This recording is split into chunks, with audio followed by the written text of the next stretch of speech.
Bir məsələ ilə bağlı istəyirəm danışam, amma dil acizdir, kəlmələr yetərsizdir. Odur ki, görüntüləri təqdim edəcəm, görüntülər özü sizi ilə necə lazımda danışacaq. Atardan gəlirsin. Kolumdan. Ağzından. Ay olsun size Moja'da. Boşa. Ölüyorum açlıktan.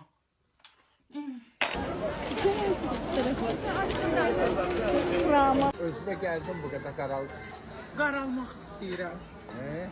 Hər biçini söyləmişəm, zor da eləmişəm.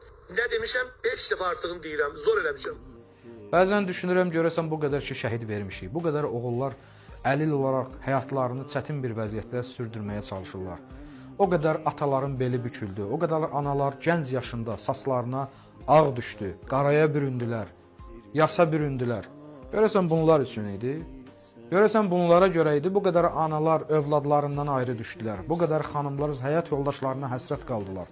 Bu qədər körpələr atalarını görmədən, onları tanımadan böyüyəcəklər və çətin günlərində, şad günlərində ataları yanlarında olmayacaq. Bu qədər oğullar hal-hazırda çətin şəraitdə torpaqlarımızı qorumaqla məşğuldurlar. Kimlər üçün? Bunlar üçün. O ki deyir ya, vətən sağ olsun.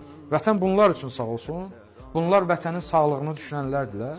Bilirsiniz, səhv kimdədir? Səhv bax bizdədir. Bu çətin vəziyyətdə qazandığımız 5 manat pulu şəhid ailələrinə, onların atalarına, analarına, övladlarına, xanımlarına yardım etməyə əvəzinə aparıb internet alıb bu şərəfsizləri izləyirik. Onları məşhurlaşdırırıq. Biri kişi cildində çıxır, amma kişilikdən xəbəri yoxdur. Biri çıxır, elə bir formada çıxır ki, qadındır, amma Azərbaycan qadına yaraşmayan bir hərəkətlər edir. Azərbaycan xanımının adına ləkə gətirir. Hər birinin günahkarı bizlərik.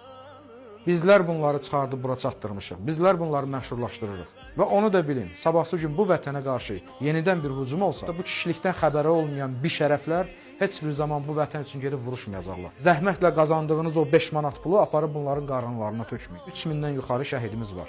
Onların ailələrinə, övladlarına yardım edin. Məktəb ləvazimatlarıdır, geyimləridir, məişət ehtiyaclarıdır. Bunları təmin edin. Və sonda üzümü tuturan o kəslərə ki, gedib üzdən iraqlarla videolar çəkdirirlər, şəkillər çəkdirirlər, onları tərifləyirlər, izləyirlər. Bu vətənin çörəyi sizə haram olsun.